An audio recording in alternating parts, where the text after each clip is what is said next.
குருமாவுக்கு தேவையான அளவு தண்ணி ஊற்றி நல்லா கேரட் பீன்ஸ் வேக விடுங்க.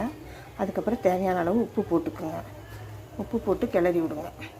கருவேப்பிலை போட்டுக்கோங்க. மூடி போட்டு நல்லா வேக விடுங்க. நல்லா நைஸாக அரைச்சிக்கோங்க. நைஸாக இருக்கணும். நல்லா வேக வைங்க. உப்பு தேவையான அளவு உப்பு போட்டுக்கோங்க. கருவேப்பிலை போட்டுக்கோங்க.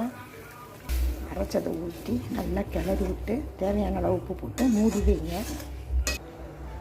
அடுத்து இதில் தோசைக்கல்லை வச்சு பரோட்டாவை போடலாம். தோசைக்கல்ல பரோட்டா போட்டு எண்ணெய் ஊற்றி திருப்பி போடணும். பரோட்டாவை நல்லா திருப்பி போடுங்க. நல்லா உங்களுக்கு வேகணும். குருமா நல்லா கொதிக்குது.